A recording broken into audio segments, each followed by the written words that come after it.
Hello student, I am Dushyant Sharma. Today we will discuss the poem Snake Trying. Snake Trying. This poem has been composed by W. Ross. यहाँ जो poet इस poem के बारे में बताना चाहते हैं, पोइट कहते हैं कि एक तो बेसिक ट्रिक है, एक तो लाइक और शेयर ठोक दीजिए, महाकाल का दबा के लाइक और शेयर ठोक दीजिए, 5,000 लौटे दिख जाना चाहिए। ये 4,000 के लिए मैं यहाँ पे नहीं खड़ा हूँ, पूरा साल मेहनत करता हूँ आपके लिए बेटा। ऐसा नहीं चलेगा, ऐसा नहीं चलेगा। लाइक ठोकी दबा के, इसमें दिमाग लगाने का जरूरत नहीं है कि प्रत्येक सर्प बेचारे नहीं होते। सभी लोगों को सांप को मारने से दूर रहना चाहिए, क्योंकि सर्प किसी को हानि नहीं पहुंचाता अगर हम उनको हानि ना पहुंचाएं, क्योंकि सर्प भी किसी अन्य प्राणी की तरह हानि रहित होता है। वह सिर्फ अपने आत्मरक्षा के लिए काटता है। किसके लिए काटता है? आत्मरक्षा के लिए काटता है। दुर्भाग्यपूर्ण फिर भी मनुष्य उसे मारने की कोशिश करता है।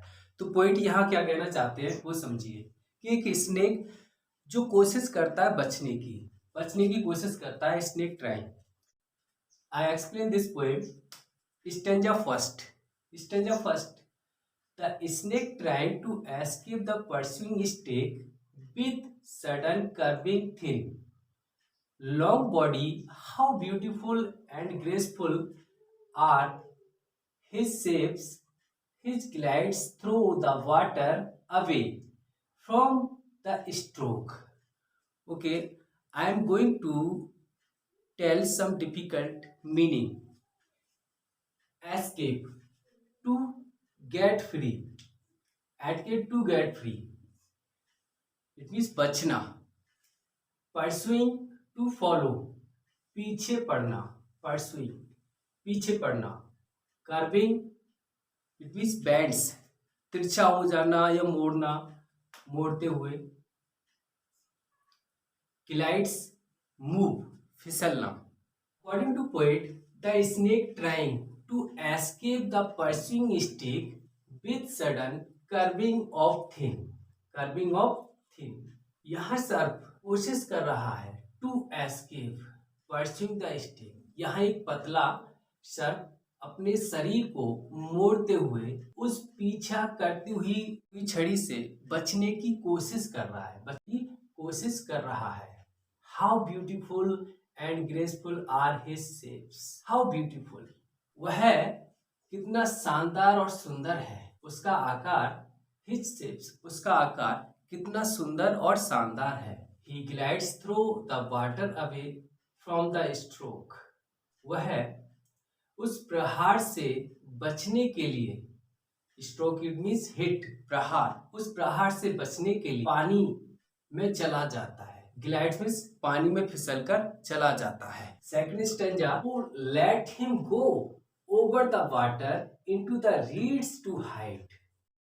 According oh let him go, poet यह कहना चाहते हैं कि भाई उसको जाने दो, लेट हिम गो, उस सर्प को जाने दो, ओवर द वाटर पानी के ऊपर से उसको जाने दो, into reeds to hide without hurt, उसको बगैर हानि पहुंचाए हुए, उसको सर्कंडो में, it means plant, reeds means होता है प्लांट्स, रीड्स ए प्लांट, सर्कंडो में अर्थात उसको झाड़ी में छिप जाने दो, बगैर हानि पहुंचाए हुए, बिना चोटिल पहुंचाए हुए। Small and green, he is harmless even to children. वह जो सर्प है वह छोटा और हरा है, जो बच्चों को भी हानि नहीं पहुंचाता है, बच्चों के लिए भी हानिकारक नहीं है। Along the sand he lay until observe means to look, देखना, observe means to look, ठीक है, देखना।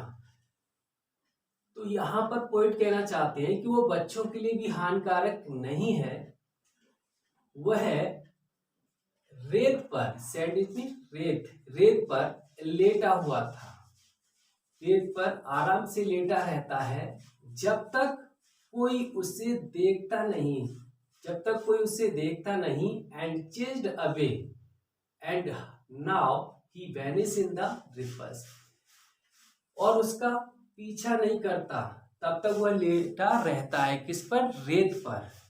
और अब वो ही वैनिश इट मीन डिसअपियर में गायब हो जाता है। डिसअपियर मीन्स गायब हो जाता है among the green and slim reads, उस हरे भरे सरकंडे में वह गायब हो जाता है। Okay students, okay, I am telling about the figures of speech in this poem.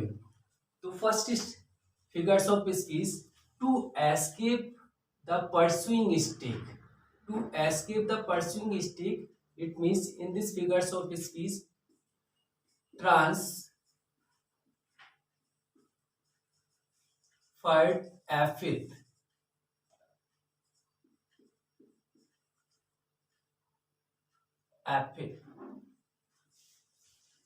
ये ट्रांसफर्ड एफिथ फिगर्स ऑफ स्पीच है, you know, because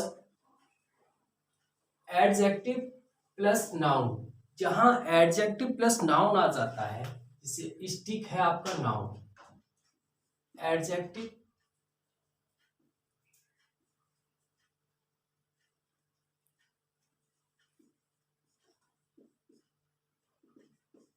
plus noun, वहां पर ट्रांसफर्ड एफिथ आपका फिगर्स ऑफ स्पीच हो जाता है। सेकंड स्टैंजा में जो फिगर्स ऑफ स्पीच है, ही,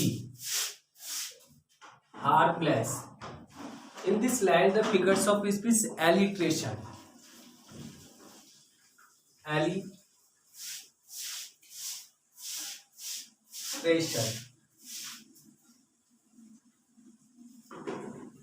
एलिट्रेशन को हिंदी में बोलते हैं अनुप्रास अलंकार, जहां एक ही कॉन्सोनेंट साउंड आ जाती है, जैसे he, harmless. Okay students, this poem has been completed.